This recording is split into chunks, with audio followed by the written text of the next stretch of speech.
African troubles only comes to make you strong. So we do not run away from a fight. We know there are issues and we face it head on. So it's been a very long way for us in Manta, of a lot of battles from past leaders of the association. Now we are here, 47th AGM. Wow, we're just 3 years to 50. Interesting. So the 47th AGM for us this year is a non-elective AGM. Usually non-elective is always a day event, a full day event. So members come in a day before and we have that full day, and we plan a tour the next day, then they go back. So technically like 3 days, and it's taking place in Abuja, a Nikon Luxury Hotel there in Abuja. So it's very business, strictly business for the AGM. The theme of the AGM is professionalism, a key to surviving aviation downstream turbulence and its exploitative effects, which is exactly what we've been going through since last year. So, and the only keynote speaker, because like I said, it's not a jamboree. We mean business. We want to understand what's going on. We want to understand what our options are. We want to understand what is the future of our business in Nigeria. Where are we going to? So the only keynote speaker that will do justice to this event is the executive chairman of SCCPC, in the person of Babatunde Urukera. Is coming to really break down this for us, because we've actually been engaging him since this whole drama with the airline trap funds, the part of the government, the part of the airline, and we're just left in the middle. So we've been engaging FCCPC, and there've been a lot of insight that he has opened up to us, and we now thought, okay, it's necessary. Let members get to hear what is your right as a travel professional, a travel agent in Nigeria, in this kind of circumstance in which it looks as if we've been abandoned by the government, by the airlines, and we are on our own. So this is going to do justice to that. After that, we go into the business of the day. You know, AGM is also about giving accounts of the first 1 year, rendering account to members. That is when I update members. I have my report where I get to tell members what I've done in the last 1 year. And AGM also is where we give our financial report. So that's going to be the second part of the AGM towards the end of the day. The first part is going to be that, and we are also having the minister at the Sirika as our special guest of honor, just to do a goodwill message. And of course, all stakeholders have been invited from the government aspect, the DG NCAC, DG NCAC, NTDC. Yeah, so they have all been invited, and we believe they're going to grace the occasion to be there. The African Tourism Conference that is taking place in May in South Africa, to be precise, 4th to 11th of May in South Africa, powered by NANTA in partnership with TOGAD, Tour Operators Union of Ghana, was birthed last year in our AGM in Kano, when I was giving my welcome speech, and the idea just jumped out, and here we are. And South African tourism were in the AGM. So they heard about it and they engaged me more, and they offered to sponsor, because this event is big. We definitely cannot do it alone with ourselves. You know, it's an association. We are not a business that generates funds. We are an NGO. So they offered to host it. That's why it's taking place. And it's not because NANTA is Nigerian and it should be in Nigeria. It's an African thing. It's the African travel tourism conference. It's an African thing, meaning it's going to be moving from one African country to another. It will never leave Africa. Meaning American can come and say, we want to host you. Say, sorry. Maybe we can start an American branch of it, but for this one, is an African thing. If any other continent is interested in it, they can come, and we would have another one for that continent. The idea is to encourage travel within Africa. And what better way to encourage people traveling within Africa is to start with the professionals. Because we, the professionals, are the ones that people come to consult. We are the ones that advise people on the next destination they need to go to. So if we don't fall in love with our continent, how do we convince somebody else? How do we convince Africans to travel within Africa? So the concept is, it's time for Africa. That is the theme of this maiden edition of the conference. It is time for Africa. So this is us telling ourselves, Africa, we are one. Let's come together and make it happen for the continent. Yes, it's to learn for those that have done it. Like we say in Nigeria, follow Wusabi road. South Africans have done it. They have found a way of promoting their tourism, and it's working for them. They are earning a lot from tourism. So this is us going to go and learn. We are travel professionals. So, and it's going to take place, the training aspect of it is going to take place in the University of South Africa, the tourism department. Do you know that the University of South Africa in Johannesburg ranked number 9 in the world? Their tourism department ranked number 9 in the world. I never knew.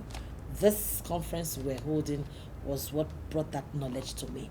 And nobody knows. I didn't know, and I'm sure a lot of my colleagues doesn't know. So it just tells us that there's a lot of wealth in Africa that is not being known. So we want to know. So, and there's also going to be a collaboration with the university. Those are the highlights.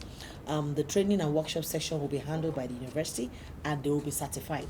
So those are the highlights that wants to make you attend any travel to begin to see us Nigerians as their brothers. And also, there's going to be a collaborative relationship with the university and travel agencies generally, especially their travel and tourism department.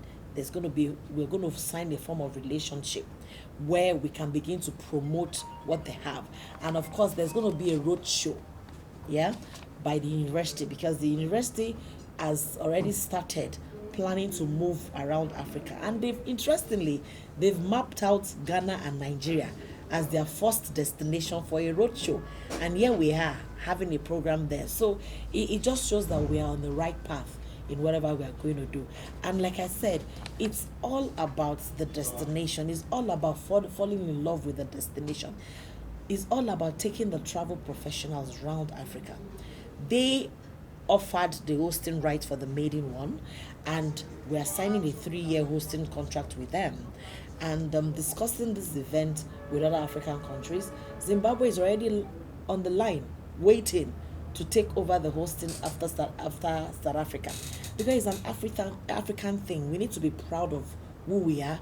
We need to also let ourselves know that we are one. You know, sometimes when I ask some of my African counterparts, where are you from? And they're like, I'm an African. I mean, we need to get to that stage where it now becomes, I'm an African.